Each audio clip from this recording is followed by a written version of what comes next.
بسم اللہ الرحمن الرحیم اعوذ باللہ من الشیطان الرجیم بسم اللہ الرحمن الرحیم وبہ نستعین۔ الحمدللہ ہماری گفتگو رہن کے بارے میں تھی، اور رہن کے بارے میں انہوں نے آپ کو بتایا کہ کون کون سی چیزیں ہیں جن کو رہن پر صحیح نہیں رکھا جا سکتا۔ آج کی ہماری گفتگو عبد مرتد کے بارے میں ہے کہ وہ عبد جو مرتد ہو گیا ہے آیا اس کو رہن پہ رکھا جا سکتا ہے یا نہیں رکھا جا سکتا۔ فرماتے ہیں اس میں اشکال کیا ہے؟ اشکال یہ ہے کہ اگر وہ مرتد فطری ہوگا تو وہ واجب القتل ہے، اور اگر وہ مرتد ملی ہوگا تو اس کو پہلے توبہ کا کہیں گے، اگر توبہ کرتا ہے تو ٹھیک، نہیں تو اس کو بھی قتل کر دیں گے۔ تو اب چونکہ یہ معرض قتل میں ہے تو پھر ان کو رہن پہ رکھیں اور کل قتل ہو جائیں تو مرتہن پریشان ہوگا، اس لیے یہ سوال پیش آیا ہے۔ کہتے ہیں بالکل آپ عبد کو رہن پر رکھ سکتے ہیں، اس لیے کہ یہ ارتداد کی وجہ سے ملکیت سے خارج نہیں ہوتا، اور ہر وہ چیز جو ملکیت ہے اس کو رہن پہ رکھا جا سکتا ہے۔ پھر ایک عبد ایسا ہوتا ہے جس کو عبد جانی کہتے ہیں۔ جانی یعنی جنایت کرنے والا، جس نے کسی کا ہاتھ توڑا ہے، کسی کا پاؤں توڑا ہے، کسی کی آنکھ نکالی ہے۔ اب اس کا شرعی حکم یہ ہے کہ یا تو مولا سامنے والوں کو وہ دیت ادا کرے، یا سامنے والوں کی مرضی ہے کہ عبد کو اپنا وہ عبد بنا لے، یعنی اصل مولا سے چھین کر کہ چونکہ اس نے جنایت کی ہے اس لیے یہ ہمارا عبد ہوگا۔ اگر اس جنایت کی دیت اور عبد کی قیمت برابر ہے تو پورا عبد اب ان کا ہو جائے گا۔ تو ایسی صورتحال میں بھی کیا پہلا مولا وہ اس کو رہن پہ رکھ سکتا ہے؟ کہتے ہیں جی ہاں، وہ اس کو رہن پہ رکھ سکتا ہے، چاہے اس نے جنایت عمدی کی ہو چاہے جنایت خطئی کی ہو، اس لیے کہ جنایت کرنے سے یہ مالیت سے خارج نہیں ہوتا۔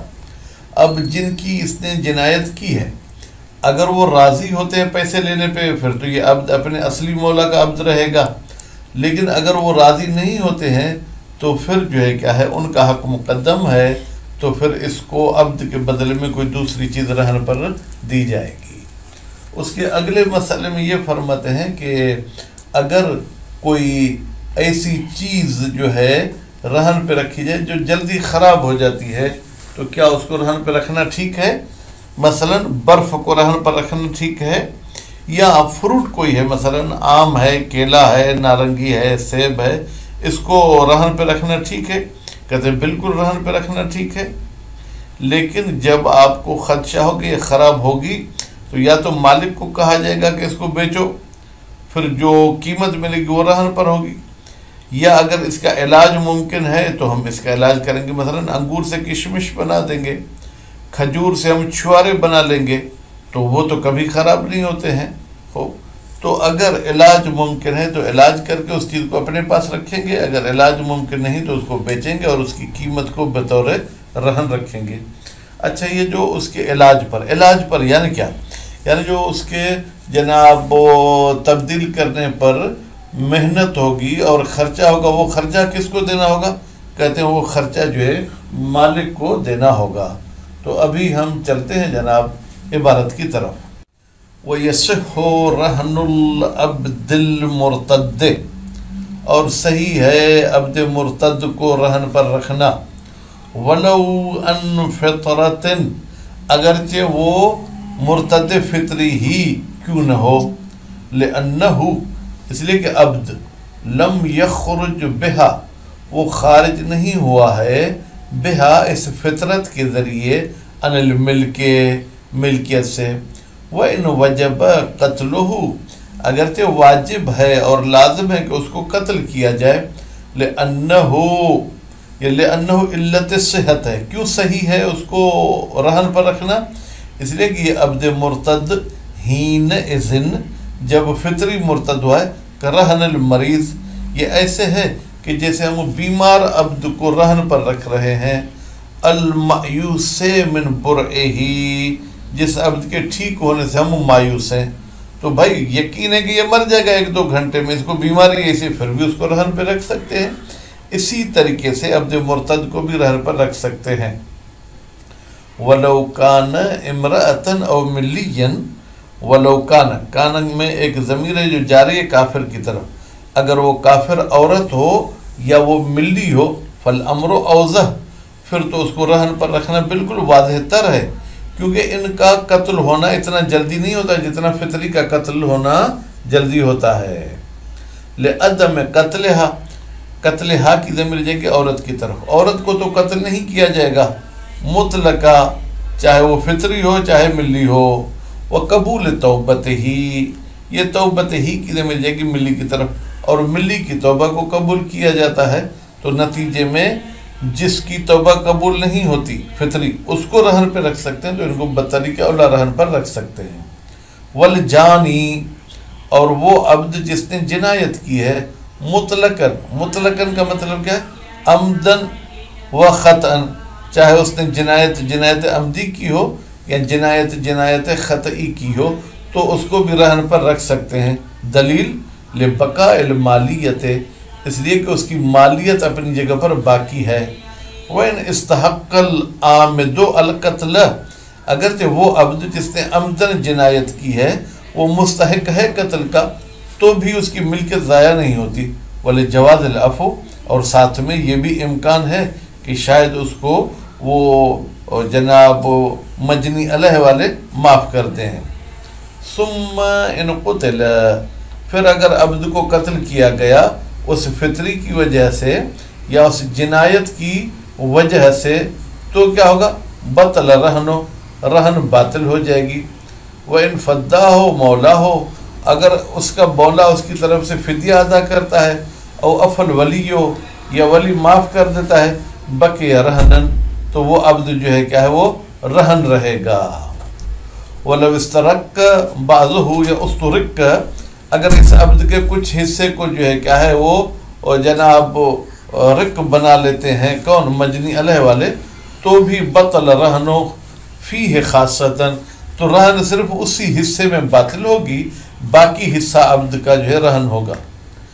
وفی کون رہن المولا لہو فی الخطأ، کہتے ہیں اور اگر مولا اس جانی کو رہن پہ رکھتا ہے جب اس نے جنایت خطئی کی ہے، التزاماً بالفداء، اور مولا پابند ہوتا ہے کہ میں اس کا وہ جرمانہ وہ دیت وغیرہ دے دوں گا جیسے بے ہے، تو پھر بالکل صحیح ہے، رہن پہ رکھا جا سکتا ہے۔ وَإِنْ أَجَزَ الْمَوْلَى عَنْ فَكِّهِ، اگر مولا عاجز ہو گیا عن فَكِّهِ، اس عبد کے آزاد کرانے سے، خوب قدمت الجنایت، تو جنایت کو مقدم کیا جائے گا۔ کیوں مقدم کیا جائے گا؟ فرماتے ہیں اس لیے مقدم کیا جائے گا لسبقہا، اس لیے کہ پہلے جنایت اس عبد نے کی ہے، تو جنایت والوں کا حق رہن سے پہلے ہے۔ وَلِتَعَلُّقِ حَقِّ الْمَجْنِي عَلَيْهِ، اور دوسری بات یہ کہ مجنی علیہ کا حق تعلق رکھتا ہے برقبت، اس عبد کے ساتھ، جبکہ رہن کا حق اس رقبہ کے ساتھ تعلق نہیں رکھتا۔ وَمِن ثم، اور اسی سبقت حق کی وجہ سے، لو مات الجانی، اگر جنایت والا عبد مر جائے، لم یلزم سیدو، تو اس کے آقا کو مجبور نہیں کیا جائے گا کہ تم فدیہ دے دو، بخلاف المرتہن، لیکن مرتہن ایسے نہیں۔ کیا مطلب؟ فَإِنَّ حَقَّهُ لَا يَنْحَصَرُ فِيهَا، بھائی مرتہن کا حق منحصر نہیں ہے اس رقبہ میں، بل تشترکها ذمت راہن، بلکہ مرتہن کا حق اس رقبہ کے ساتھ شریک ہے ذمہ راہن بھی، یعنی یہ نہیں تو راہن کے ذمہ ہوگا وہ پھر کچھ اور دے دے۔ ولو رہن، اگر کوئی شخص رہن پہ رکھتا ہے ما، ایسی چیز، یتسارع الیہ الفساد، جو جلدی خراب ہونے والی ہوتی ہے، مثلاً انگور رکھ دیتا ہے، وہ اس قسم کی قبل الاجل، قرض کے ٹائم سے پہلے ہی جو ہے کیا ہے وہ فاسد ہو جائے گی، ابھی قرض کا ٹائم نہیں آئے گا، بحیث لا یمکن اصلاحہ، اس طریقے سے کہ اس رہن کی اصلاح کرنا بھی ممکن نہیں ہے، کتجفیف العنب ورطب، یہ مثال عدم امکان اصلاح کی نہیں بلکہ اصلاح کی مثال ہے. جیسے آپ انگور کو خشک کرتے ہیں تو کشمش بن جائیں گی، یہ اصلاح ہو گئی. کھجور کو آپ جو خشک کرتے ہیں چھوارا بن جائے گا، یہ اصلاح ہو گئی. یا وہ جو ایک کھجور ایک نرم قسم کی ہوتی ہے وہ خراب نہیں ہوتی. فَلْيُشْتَرَطْ بَيْعُهُ، اگر اصلاح ممکن نہیں ہے تو پھر شرط کی جائے گی کس کی؟ بَيْعُهُ، کہ اس رہن کو جو جلدی خراب ہونے والی اس کو بیچ دیں. اور اس کے بعد کیا کریں گے؟ وَرَهْنُ ثَمَنِهِ، اور اس کی قیمت کو رہن پہ رکھا جائے گا. فَيَبِيعُهُ الرَّاهِنُ، پھر اس چیز کو بیچے گا راہن صاحب. وَيَجْعَلْ ثَمَنَهُ رَهْنًا، اور پھر اس بکنے والی چیز کی قیمت کو رہن کے طور پر رکھ دے گا. فَإِنْ امْتَنَعَ مِنْهُ، اگر وہ شخص انکار کرتا ہے بیچنے سے، رفع المرتہن، تو مرتہن شکایت لے جائے گا. ویسے تو رفع اٹھانے کی معنی میں ہے، لیکن یہ شکایت لے جائے گا امرہ، اس راہن کی بات کی، الی الحاکم، حاکم کی طرف. کیوں؟ لیبیعہ، تاکہ حاکم خود اس کو بیچے. او یأمر بہی، یا حاکم حکم کرے جناب بہی کہ اس کو تم بیچ دو. خوب، اب لیبیعہ کی ضمیر کہاں جائے گی؟ خوب، ہو کی ضمیر تو جائے گی ما یتسارع الیہ الفساد کی طرف جائے گی، اور اس کی فاعل جو وہ حاکم ہے. فَإِن تَعَذَّرَ، اگر حاکم و متعذر ہو، جاز لہ البیع، تو مرتہن کے لیے جائز ہے کہ وہ اس چیز کو بیچ دے. کیوں؟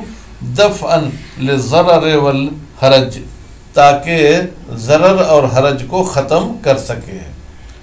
وَلَوْ أَطْلَقَ رَهْنَ، اور اگر رہن کو جو ہے کیا ہے جناب مطلق کہیں، لیکن اطلق پڑھیں تو بہتر ہے. وَلَوْ أُطْلِقَ رَهْنُ، اگر رہن مطلق دی جائے اور اس میں کیا کیا جائے؟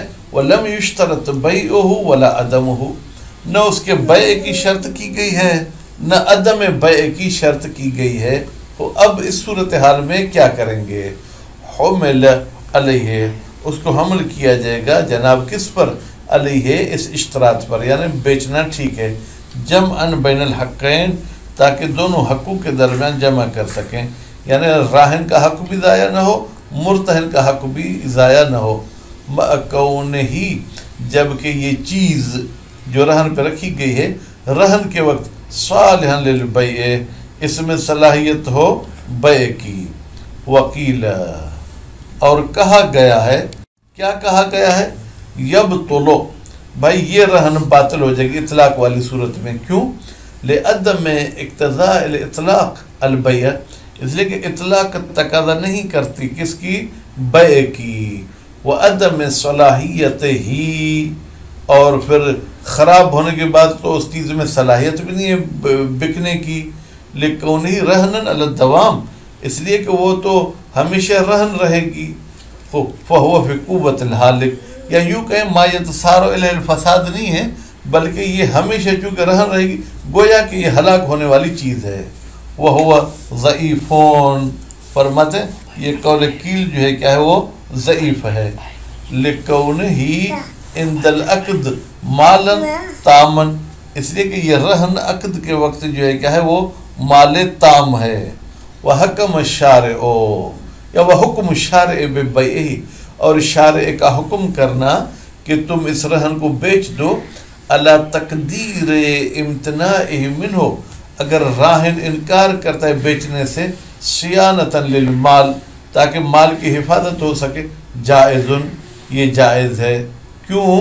لفساد ہی، اس لیے کہ یہ مال فاسد ہو جائے گا جو جلدی خراب ہونے والا ہے. وَاعْتَرَضَ بِقَوْلِهِ، اور مصنف صاحب نے اعتراض کیا ہے اپنے اس قول کے ساتھ قبل الاجل، جو انہوں نے کہا اما لو کان لا یفسد، کہ اگر یہ رہن والی چیز خراب نہیں ہوتی الا بعد حلولہ، مگر یہ کہ وہ قرض کا وقت آ جائے، بحیث اس طریقے سے کہ یمکن بیعہ، ممکن ہو اس رہن کو بیچنا جناب قبلہ، اس خراب ہونے سے پہلے. فإنہ لا یمنع، پھر بتحقیق شان یہ ہے کہ یہ اطلاق والی صورت میں بھی ایسی چیز کو رہن پر رکھنا منع نہیں کیا گیا. وَقَذَا، بھائی جیسے مدت پہنچنے تک یہ خراب نہیں ہوگی تو رہن پہ رکھ سکتے ہیں، اسی طریقے سے لو کان الدین حالا، اگر وہ قرض حال ہو تو بھی اس چیز کو آپ رہن پر رکھ سکتے ہیں. کیوں؟ لامکان حصول المقصود، اس لیے کہ ممکن ہے کہ ہمارا مقصد حاصل ہو جائے، من ہو اس ما یتسارع الیہ الفساد والی چیز سے. ویجب علی المرتہن، اور واجب ہے مرتہن صاحب پر السعی، کہ وہ کوشش کرے علی بیعہ، اس رہن کے بیچنے پر، باحد الوجوہ، وجوہ میں سے کسی ایک وجہ سے.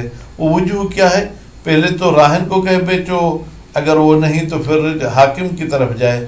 فَإِن تَرَكَ مَعَ إِمْكَانِهِ، اگر یہ شخص ان وجوہ کو ترک کرتا ہے جبکہ وہ احد الوجوہ ممکن بھی ہو، ضمن، تو یہ شخص ضامن ہے. کیوں بیچی؟ الا ان ینہاہ المالک، مگر یہ کہ مالک اسے کہ نہیں میری چیز نہیں بیچنا. وینتفی الزمان، تو پھر زمان جو ہے کہ وہ منتفی ہو جائے گا. ولو امکن اصلاحہ، لیکن اگر ممکن ہو اس رہن کی اصلاح کرنا، ما یتسارع الیہ الفساد کی اصلاح کرنا، بدون البیع، بغیر بیع کے، لم یجوز بیعہ، تو پھر اس کو بیچنا جائز نہیں ہے، بدون اذن ہی، مالک کے اذن کے بغیر. ومعونۃ اصلاح ہی علی راہن، اچھا اس رہن کے اصلاح کا جو خرچہ ہوگا وہ کس پر ہوگا؟ راہن پر ہوگا. کنفقت الحیوان، جیسے راہن کوئی حیوان جو ہے کہ راہن پہ رکھتا ہے تو اس کے گھاس وغیرہ کا خرچہ بھی راہن پر ہوگا، وہ مرتہن پر نہیں ہوگا. تو اس درس کے حوالے سے آج خلاصے کے آخری لفظ یوں سن لیں کہ بھائی ہر وہ چیز جو ملکیت ہے، اگرچہ بعد میں تلف ہونے والی ہے، جیسے مرتد فطری قتل ہونے والا ہے، جانی جنایت میں جا سکتا ہے، یا برف پگھل سکتی ہے، آپ ان کو رہن پر رکھ سکتے ہیں کیونکہ وہ ملکیت سے خارج نہیں ہے. صلی اللہ علیہ محمد و آل محمد.